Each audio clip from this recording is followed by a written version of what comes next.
Ash stood frozen, eyes wide with disbelief. His friends, his companions, his Pokémon all stood against him. Their faces, a mixture of fear and anger, were contorted into grotesque masks. Betrayal, sharp and cold, pierced his heart. He had poured his life into becoming a Pokémon master, into protecting the world, into being their friend. Now they accused him of treachery, of conspiring with Team Rocket, of embracing the darkness. The lies cut deep, each accusation a fresh wound on my soul. A strangled cry escaped his lips, a desperate plea for reason, for understanding. But his voice was lost in the cacophony of accusations, drowned out by the fear that had twisted their hearts.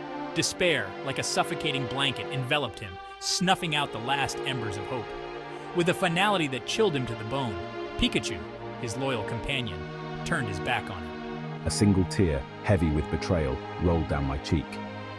I was alone. The light within me flickered, threatened to be extinguished by the overwhelming darkness. Lost and broken, Ash stumbled through the charred remains of the forest. The weight of their betrayal pressed down on him, crushing his spirit. He had lost everything, his friends, his purpose, his light. The darkness whispered promises of power, of vengeance, of a world remade in my image.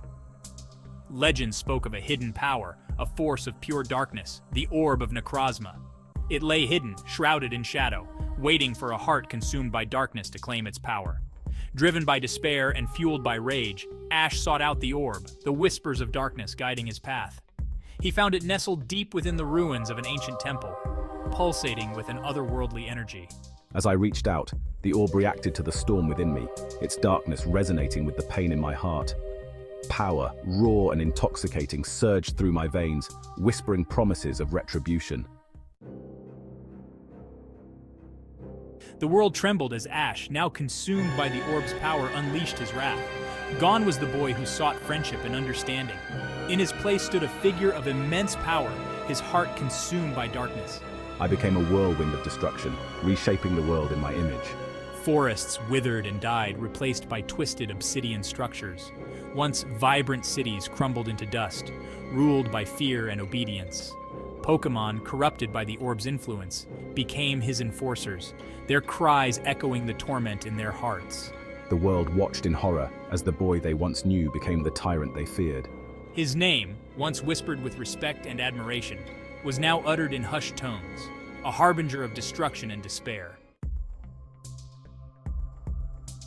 Ash, now known as the Shadow King, ruled with an iron fist. His word was law, his power absolute. He demanded obedience, loyalty, and above all, fear. Those who dared to oppose me were swiftly dealt with, their defiance extinguished with a flick of my wrist. His former friends, haunted by their betrayal, watched in horror as their world crumbled around them. We tried to reason with him, to remind him of the boy he once was. But we were met with cold indifference. The light in his eyes had been extinguished, replaced by an abyss of darkness. Even Pikachu, his heart torn between loyalty and fear, refused to abandon hope. He knew deep down that a flicker of the boy he once called friend still remained, buried beneath layers of pain and resentment. Pikachu vowed to find a way to reach him, to remind him of the light he had lost. Despite the overwhelming darkness, a spark of resistance ignited. Whispers of rebellion spread through the shadows, carried by those who refused to surrender to despair. They remembered the boy who had fought for justice, for compassion, for the light. Led by a determined Pikachu, we gathered in secret, our numbers small but our spirits unbroken. We believed that even in the deepest darkness, a single spark of hope could ignite a fire that would consume the shadows. The fight ahead would be long and arduous. The Shadow King's power was immense, his reach absolute. But we would not be deterred. For we knew that the fate of our world, the fate of our friend, rested on our shoulders.